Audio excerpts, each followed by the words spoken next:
Hola, bienvenidos a Sex Ed Podcast, tu podcast de educación sexual. El día de hoy vamos a hablar y explicar algo que explican todas las canciones de Taylor Swift, que es la neuroquímica del enamoramiento. Y es que hay una diferencia muy grande entre estar enamorado y querer a alguien. El querer a alguien, a fin de cuentas, es una decisión que yo tomo. Es una conducta que se va perpetuando y que tiene que ver con nuestro ser biopsicosocial. Pero el enamoramiento es una respuesta completa y totalmente química. ¿Por qué una persona puede llevar muchos años de relación y de repente sentirse no enamorado de su pareja y enamorarse de alguien más?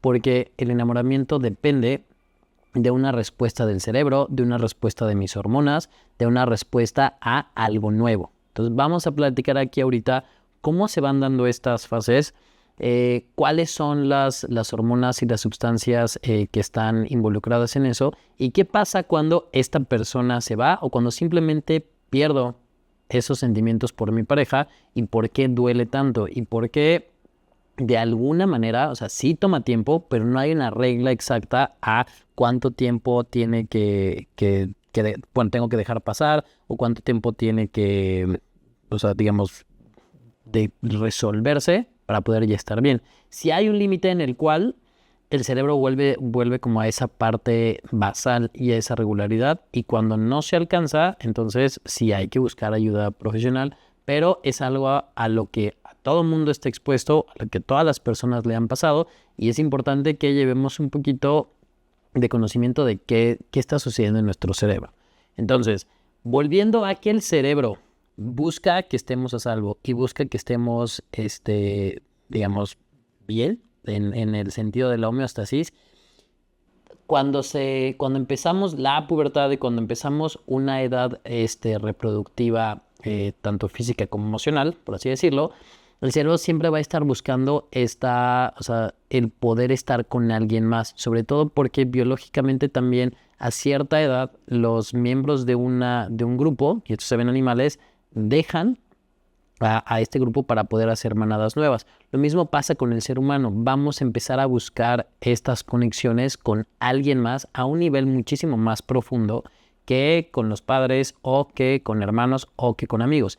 Y esto no hay una distinción en el enamoramiento dependiendo de la orientación sexual, ya que la orientación es lo que me va a indicar hacia qué lado voltear y hacia con qué persona es con la que voy a intentar entablar esta nueva relación. Cuando yo conozco a alguien, sea recíproco o no, el cerebro lo que empieza a hacer es escoge a una persona a la cual se siente atraído. Y esta atracción obviamente empieza por una atracción física, pero también es una atracción emocional, es una atracción sexual, es una atracción incluso social, sobre todo por las formas de conducta que tenemos. Entonces, lo que va a buscar con esta otra persona es ese vínculo. Y entonces, lo primero que empezamos a liberar cuando empiezo a tener esta conexión con esta persona es niveles muy altos de dopamina. Y por eso, digamos, cuando estoy con esta persona me siento bien. Porque el cerebro sabe que esta persona me conviene, esa persona me gusta, esa persona es para mí. Entonces, estar con él o con ella hace que yo libere dopamina, se active el sistema de recompensa y entonces cada mensaje, cada llamada, cada foto, cada todo me hace sentir mejor. También vamos a empezar a liberar muchísima oxitocina, sobre todo cuando con esta persona empieza a ver si una respuesta positiva, ¿no? Porque yo también puedo idealizar completamente a una persona y estar enamorado de esa persona y que esa persona ni siquiera sepa que existo, porque para el cerebro no es necesario que haya esta respuesta. Y por eso hay ciertas personas que pueden, obviamente, y esto se vuelve patológico, porque hay personas que pueden idealizar a alguien y volverse una conducta un poco peligrosa, o a un personaje o a una celebridad. Y entonces son delirios, pero la base química es la misma. Empieza a haber una liberación muy alta de dopamina e incluso pueden liberar oxitocina. Cuando sí es, digamos, recíproco y la otra persona también está pasando el mismo proceso, entonces sí, digamos, es una bueno, una consecuencia, pero es una respuesta sana contra cuando no lo es. Entonces ya llevamos ahí la dopamina, ya llevamos ahí la oxitocina, empieza también muchísima serotonina, empieza a haber una hormona que se llama norepinefrina y esto me ayuda sobre todo a mantener la atención. El que como ser humanos podamos tener atención es una de las principales funciones de nuestro cerebro. Y esa atención va dirigida a cómo se ve esa persona, qué le gusta a esa persona, cómo se viste, cómo se escucha. Y el cerebro empieza a ser como un registro porque reconoce que esa persona me hace sentir bien y entonces va directamente a querer aprender todo acerca de esta persona. Y entonces, al ir conociendo a esta persona, mientras van saliendo, mientras van siendo exclusivos o no, etcétera, químicamente el cerebro se empieza a llenar de todas estas sustancias y entonces no veo mal en esta persona. Todo lo que hace esta persona es maravilloso, es perfecto, todo lo que dice es súper interesante, todo lo que hace cambió mi vida, me siento mejor después de verla, de hablarle, de escucharla, de etcétera, de soñarla, etcétera, etcétera. Y lo que quiero es todo el tiempo estar con esta persona, todo el tiempo escuchar a esta persona, todo el tiempo estar cerca, estar tocando a esta persona. ¿Por qué? Porque el cerebro está identificando que eso es bueno y tengo químicamente, digamos como que todas mis neuronas están inundadas de estas sustancias que ya hemos hablado. Pero esto no dura para siempre, ya que en este proceso de entablar una pareja, a esto se le conoce como el periodo de luna de miel. ¿Por qué? Porque, como ahorita dijimos, todo es súper bien, nada puede alterarlo, pero sobre todo a nivel de dopamina y serotonina, el cerebro se empieza a estabilizar. En un periodo de 4 o 5 meses promedio más o menos, en algunos casos puede ser menos y en otros casos puede ser un poquito más, pero no pasa más allá de 6 meses, en que el cerebro dice, ok, sí, o sea, no dejo de querer a esa persona, no dejo de querer estar con él o con ella, pero toda esa sensación y esas emociones del principio de que es perfecta, maravillosa, quiero saber todo, empiezan a desvanecerse. Y aquí es donde acaba el enamoramiento. Y si la relación se mantiene, si veo que tenemos intereses similares, si queremos estar juntos, entonces se elige querer a esa persona y yo elijo estar con esa pareja. Que ya me di cuenta que no es perfecta, pero yo tampoco soy perfecto, pero sí nos llevamos bien, sí nos queremos, sí la cuido y me dejo cuidar, sí tenemos intereses en común, sí queremos tener un proyecto de vida, etcétera. Y entonces se elige y se sigue. Algo que es fundamental para que esto se mantenga es a nivel hormonal y a nivel químico es la oxitocina, ya que la oxitocina nunca se va a estabilizar, no como la dopamina o la serotonina. Entonces, si yo mantengo esta conexión física, esta conexión emocional y esta conexión sexual con esa persona, entonces, aunque obviamente no esté tan enamorado como la primera vez que la vi o las primeras veces que salimos, sí se mantiene de manera suficiente para poder entablar una relación a largo plazo.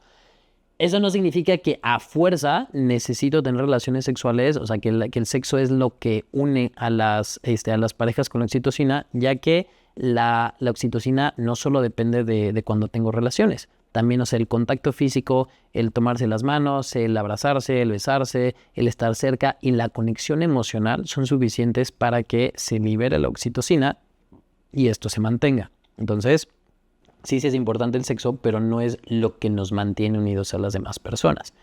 Y entonces, por eso cuando de repente llega alguien nuevo al cual yo me puedo sentir atraído, física, emocional, social o sexualmente, y mi cerebro empieza otra vez este proceso, por eso se da en ciertas parejas donde ya llevan mucho tiempo, ya no tienen este proceso de enamoramiento y me logro enamorar de alguien más. No es algo que yo pueda controlar.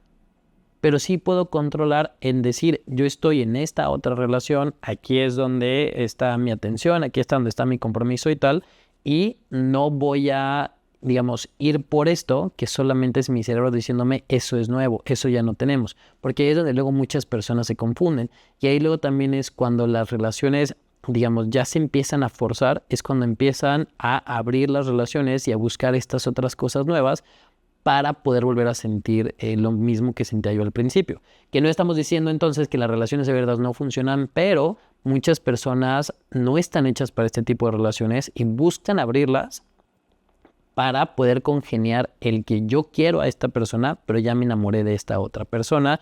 Y cuando se hace mal es ahí donde empiezan los desastres.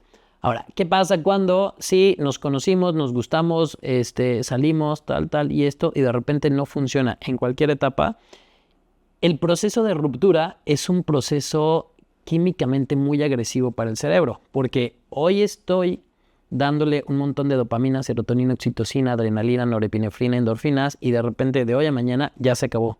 Y entonces ya no hay, y el cerebro entra en una etapa como de síndrome de abstinencia, porque le quité de un día a otro todas estas hormonas y estas sustancias que le hacen sentir bien, que le dan placer, que le dan bienestar, y entonces el cerebro por eso me va a llevar de esa felicidad a la depresión, me lleva a la tristeza, me lleva a la angustia, a la desesperanza, y por eso se ve de ese lado. Incluso puede ser tan intenso que se activen ciertas zonas en el cerebro que están asociadas a dolor físico, y por eso algo emocional puede doler físicamente, principalmente en el pecho o en el estómago, ¿no? O sea, en el abdomen que digamos, está muy relacionado. Entonces hay muchas personas que con esto dejan de comer o empiezan a tener muchas náuseas o simplemente les duele. Y no solo es un dolor emocional, es un dolor físico. Sí, o sea, digan directamente esa tristeza el cerebro la relaciona con un dolor físico que se siente. Entonces, por eso no solamente es decir, ay, bueno, ya estás mejor y ya se te va a pasar y tal.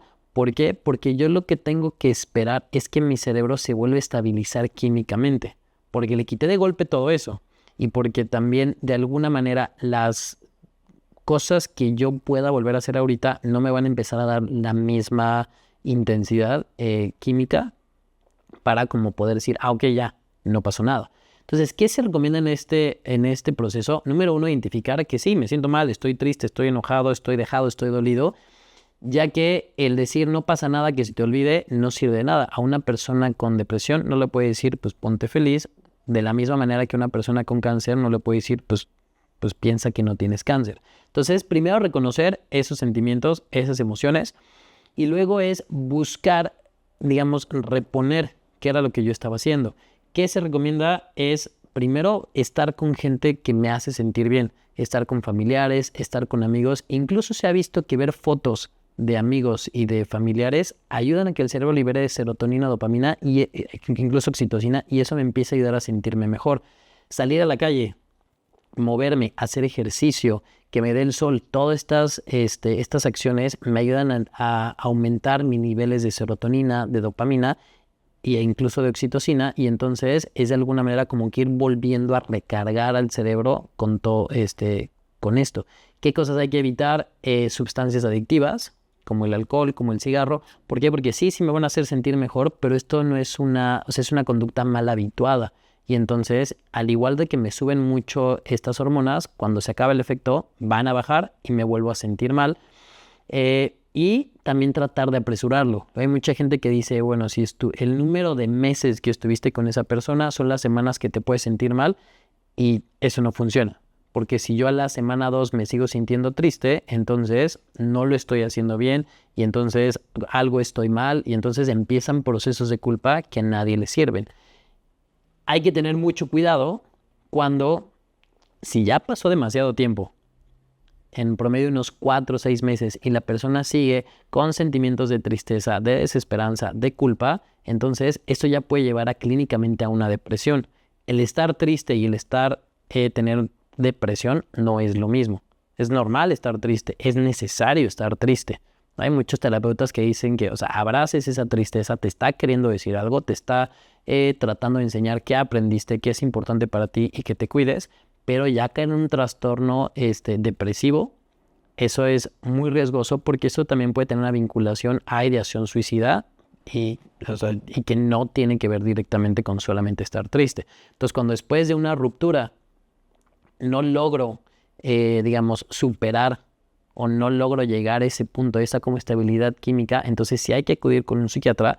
¿Por qué? Porque entonces hay muchísimo riesgo de otras enfermedades, como dijimos ahorita, la depresión, la ideación suicida, también la ansiedad o el abuso de sustancias. ¿Okay? Entonces, a fin de cuentas, es algo por lo que pasamos todos, es algo que es parte de la experiencia humana y es algo que vale la pena, ¿no? Porque a pesar de que las relaciones acaben, en muchas instancias, el tener una relación, el ser capaz de querer a alguien y que me quieran, vale la pena como para volverlo a intentar. Pero también hay que sabernos dar el espacio de dejar que esto pase, que de esto aprenda, que yo sane, para volver a estar bien y para poder intentarlo de nuevo. Entonces, les dejo esa de tarea, que lo mediten y que si conocen a alguien o si en algún momento está en una situación donde ya pasó de más y ya no estoy logrando salir adelante, entonces sí es importante buscar ayuda. Pórtense bien, nos vemos en la siguiente.